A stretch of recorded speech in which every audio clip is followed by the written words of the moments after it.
What's up, guys? Welcome back to my channel. Happy Wednesday to all of you. It is time for another installment of the Never Seen It series. You guys watch me go out there Blu-ray hunting every single Tuesday. Sometimes I bring home titles I have never seen before in my entire life, so I decided to create this ongoing series about just giving you my thoughts about these films that I've never seen before. Do I love them? Do I hate them? And do I recommend them to you? Now, if you have not seen these before, I always start with the best of the batch. I end with the worst of the batch, and everything else falls in between. But before I get into everything, if you are new here at my channel and you absolutely love and adore physical media, just like I do, you love box office news, Amazon unboxings, Best Buy unboxings, everything to do with Blu-rays and steelbooks, you are definitely on the right channel. Hit the red subscribe down below, as well as the like button, but most importantly, that notification bell so you don't miss any future content. So let's get into it. I have two that were my favorites, the best of the batch this time around, and they are Friday the 13th 8-movie collection series and Monster. So let's start with Friday the 13th. So I wasn't even sure if I was going to even buy this steelbook because I kind of have an inkling of what I'm getting for Christmas this year. That's all I'm going to say. But I did end up getting this because Daddy Blu-ray decided to get me a Best Buy gift card for my birthday. So I decided to spend that on this steelbook. And I'm happy that I picked this one up because it looks amazing. You have Jason on the back. I'm a brand new fan of the Friday the 13th franchise. I've got to admit, a couple of these movies in here were real stinkers.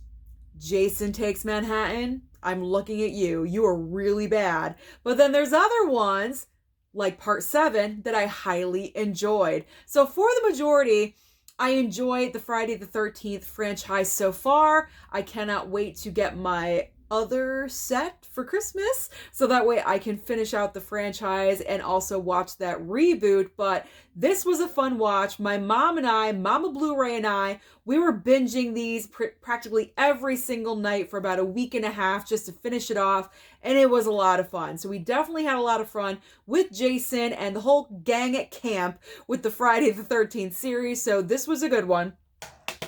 Now let's move on to Monster. Now, I have seen this movie before, but it has been an extremely long time. It's my favorite Charlize Theron performance. It's what she won her Oscar for. It is a gut-wrenching, true biopic story about Eileen Wuornos, really the first female serial killer. Now, I say gut-wrenching because you realize through this movie, she never really had a chance in life. She was never given any opportunities to be a good person. She always had to rely on, you know, what she did, you know, being a prostitute. And it was just very horrible. It's an awful story that she was never given a chance or opportunities to actually be something in life. And she had to depend on just being bad. So it's just a fantastic performance by Charlize. Christina Ricci, she is not recognized as much as Charlize, and that's a shame because she puts out a fantastic performance as well. Written and directed by Patty Jenkins, who we all know from Wonder Woman. This is one of the best biopic movies of all time. If you have not seen Monster, then I highly, highly, highly recommend that you do indeed watch it or pick it up somehow because it is worth it. Did I sell it enough for you? Okay, moving on to, we have some Halloween leftovers because this is kind of from the end of October going into the beginning of November. So we got some Spiral. Yes, I watched Spiral with Mama Blu-ray. She highly enjoyed this one. She's never seen any of the Saw movies, so she was completely going in blind. I've seen the first Saw, and that's it. And then I watched this one. I skipped all the other ones in between. This one was not bad. It was decent. However, it was kind of like a rushed ending. I enjoyed Chris Rock, how he portrayed the character. I was going with it. And then all of a sudden it was like, let's rush the ending. Here we go. Here's who the killer is. Oh, we're done? This is the end? Oh, okay. Like, it could have been a little bit longer. It could have been a little bit more creative. It just felt rushed. And I wanted a little more of Samuel L. Jackson, I've got to be honest. Like, you have him in the movie for a reason, but you don't really utilize him 100%. So I wanted more Sam Jackson, and just don't rush the ending. Why do you got to rush the ending like that? That was a big mistake. I'm not sure if they're going to make any more of those. They probably will, so take some notes. Don't rush the ending. Let's talk about The Wolfman. The Wolfman with Anthony Hopkins, Benicio del Toro, Emily Blunt. This was actually a fun watch because watched it with the family. We all had a good time with this one. We hardly ever watch any werewolf movies, so this was a lot of great fun, and it's not a complicated plot or anything. There's nothing really deep to get into with The Wolfman, but it was enjoyable. I'm not really sure how many times I'm going to watch this with the rewatchability factor, but it was good. Pretty much anything with Anthony Hopkins, you're going to have a win because he's so solid as an actor. Now we have Don't Breathe. This one was refreshing, I have to say. It goes into the creative concept area because it's not a cookie cutter horror film. It's outside of the box. What this guy is hiding in the house is mind-blowing a little bit, just a tad, just a little bit. The ending was woo, like you didn't see that one coming, like wow, okay, what are you doing down there? But this was interesting. We had a good time with this. We enjoyed this one, Mama Blu-ray and I, when I say we. So I will watch the second one. I will pick it up, but I'm not going to pick it up right away. I don't think it's worth the full price of about $20. So I'm going to wait to see if it goes on maybe Black Friday sale or some kind of deal. Then I will pick up the sequel. I'm looking forward to seeing what the sequel is going to be. How did they create that? Because they kind of really ended it at the first one. So, but did enjoy it. I love the originality. That always scores points with me for the originality. Next up is a classic film, and Mid-Level Media is one of his favorites, and that is The Exorcist. Can you believe I've never seen The Exorcist before? So this is one I have to rewatch, actually, because Susan was in and out of Sleepy Town when I was watching The Exorcist, unfortunately. So I cannot give full thoughts about this right now. What I did see was, you hate to say entertaining, but it kept your attention, and I wanted to fully watch it, but, you know, the eyelids just didn't want to make that happen. However, I'm not sure if this had an effect on me or not. The next morning after I watched this, I had a massive headache. Coincidence or not? You decide. It's not a bad movie. I will watch it again. It's a classic to have in anyone's collection, so I'm proud to have that. But I do need to rewatch it. All right, this one is, you have to have a certain sense of humor to appreciate this, and that's The Dead Don't Die.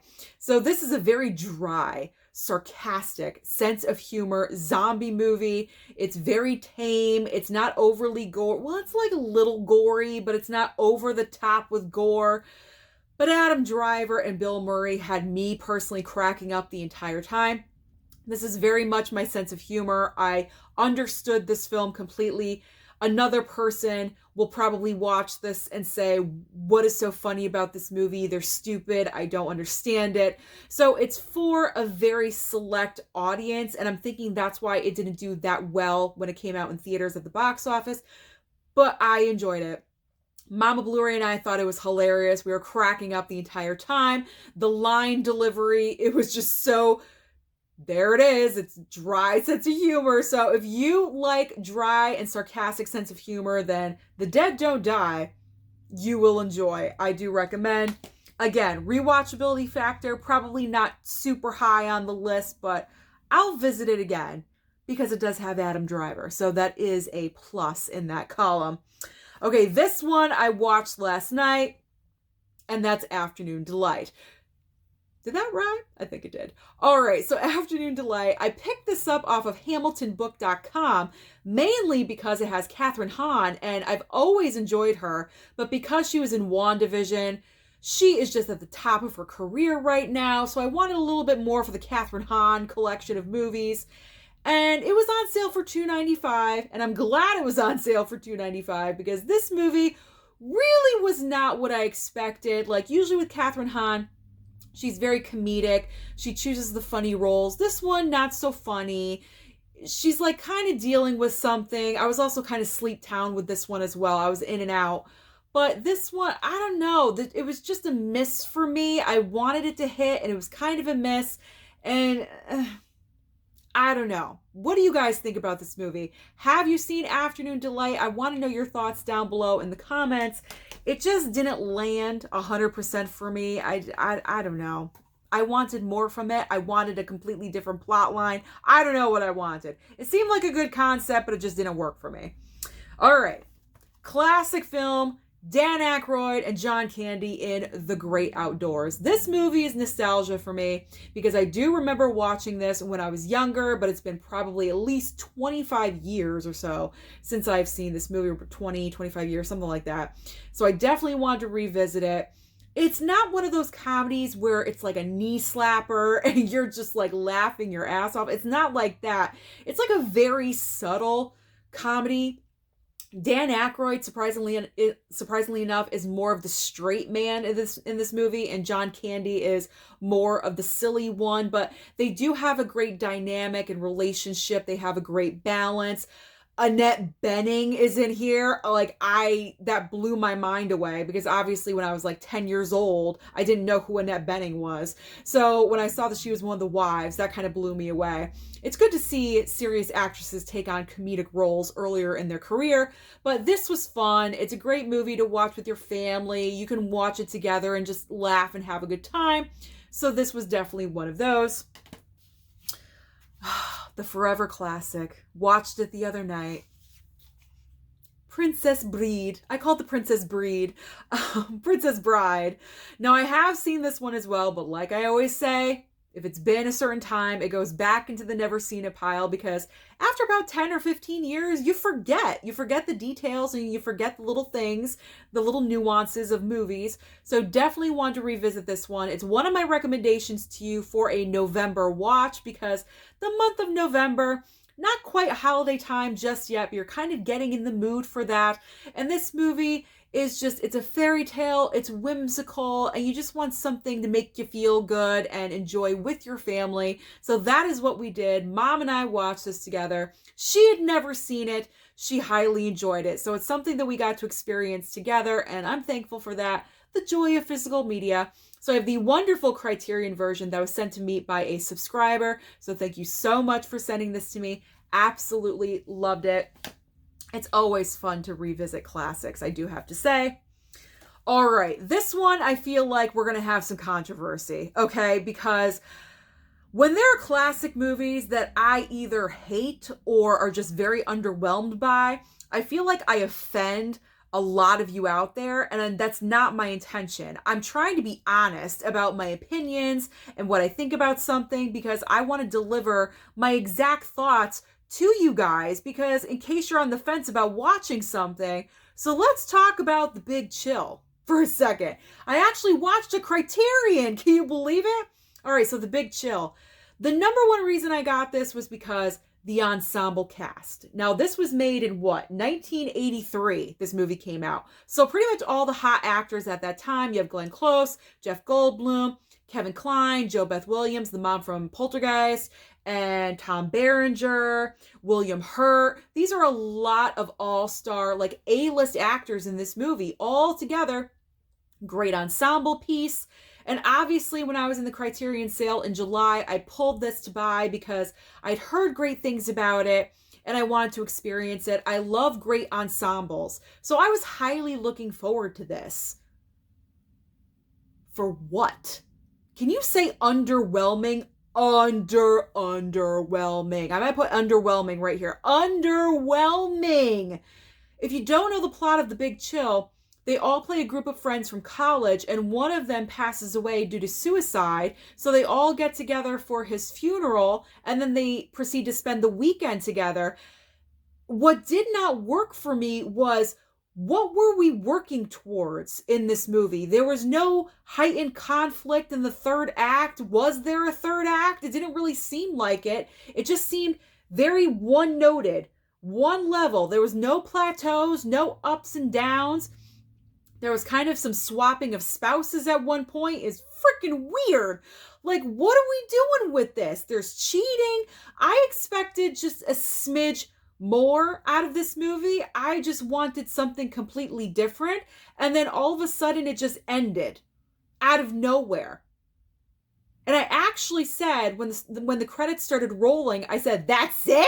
I'm looking at it. I'm like, that's it? Am I crazy? Please let me know down below. If you have seen The Big Chill, where do you fall with this movie? Do you love it? And I know there's a lot of people out there that do, or do you hate it, or you're kind of underwhelmed by it like me. I don't hate it. I don't hate the movie. I was severely underwhelmed by it. I wanted a lot more from this, so I'm curious as to what you all think about it. Am I alone in this? Don't let me be alone in this. Okay, let's go to the Burbs. Tom Hanks in The Burbs. Watched this one the other night. This one I'm on the fence about. I don't hate it. I don't hate it. I don't absolutely love it. It kind of falls in between, in the middle. It was good to see Corey Feldman in another movie because he was also in the Friday the 13th franchise. So good to see him in another movie as well. But I don't know. Good concept. Don't get me wrong, good concept. I like the concept. The weird house in the neighborhood. All the neighbors have this conspiracy theory going of what's going on in that house and are they murdering people? Like, what's happening? I was underwhelmed with Tom Hanks's performance. And I'm not exactly sure why, because Tom Hanks is one of the best actors that we have today. Let's be honest. Like, he is consistent in every single role that he plays. For some reason, with this movie, maybe that was just the attitude of the character that he chose to play. He's just in a spot in his life where he's just, you know, going through the motions and he's not super excited about anything. I don't know what it was, but it seemed like the only time his character was even animated was when he was freaking out and was animated. That's the only time. All the rest of the movie, he's very one-noted, again, just kind of floating through life, if you know what I mean. So this one, probably a once a year. In October, it's going to be a once a year. It's not one of those movies that I'm going to go to all the time, but I'm glad I have it, and I'm glad that I watched it finally. All right, we're coming down to the final two. The runner-up, well, this is not a bad movie. I actually enjoyed this movie. Don't hate me on this one. I like this movie. It's Uncle Buck. Another John Candy movie. I can't even believe that I've never seen this before. It's always been in like bits and pieces, but not from A to Z, the entire thing. Macaulay Culkin is the scene stealer in this movie. And it was because of this movie that he was cast in Home Alone, because this is a John Hughes production, and John Hughes was also involved in Home Alone. So because of that, he got Home Alone. But I love Macaulay. I loved his performance in this. John Candy, just the whole thing just works. The bratty teenage shtick, however, was really getting on my nerves. She was really grinding on me a lot. And I can understand teenage angst. I was there at one point as a teenage girl. Okay, I get it. I understand it. But she was really pushing it with me, like really pushing it. But overall, it's a good message. It's one of those feel-good movies that you can watch around the holidays with your family, because it is a family-centric movie. So if you have not seen Uncle Buck, I do recommend watch with your mom and dad, watch with your kids, whatever you want to do. Okay, final movie, and this is the one that I did not like. It's Trick. It is Trick. Okay, so we have the base of a good concept. It was a good concept. Don't get me wrong. I love the originality of it, because there are so many horror movies out these days. They all have similar plot lines of some kind, all the tropiness of some of the, similar tropes. We all get that. So this one did have a little bit of differences, which is always good, because that's extremely difficult to do in the horror genre. However, the acting in this movie, the logic in this, there was no logic. There was no logic whatsoever. The acting in this movie was so devastatingly bad. It was horrible. The situation, it was just bad. I felt like I wasted an hour and a half of my time that I was never going to get back. I regret buying this. I'm probably never going to watch this movie again. it just was not an enjoyable experience. Like, I was actually cringing. I was like this, watching it, like, what? Not because I was scared. I wasn't scared. I was frightened for myself that I spent money on this. And it was more than $1 because I bought it off of Hamilton Book. It was about $4.95. So, I mean, $5. But I could have spent that on something else. And then the ending was just so corny. And I can't even believe Jamie Kennedy from Scream, Randy, was in this movie. That's so embarrassing. Like, that is just so embarrassing. So you know what happens to movies that are at the bottom of my list. Sorry, Trick. You gotta go. So that's everything that I've been watching over the past couple of weeks, but let me know down below what you have been watching. Let me know your thoughts on The Big Chill. I'm very curious to see where you guys fall. Don't forget to like and subscribe down below, and I'll see you next time.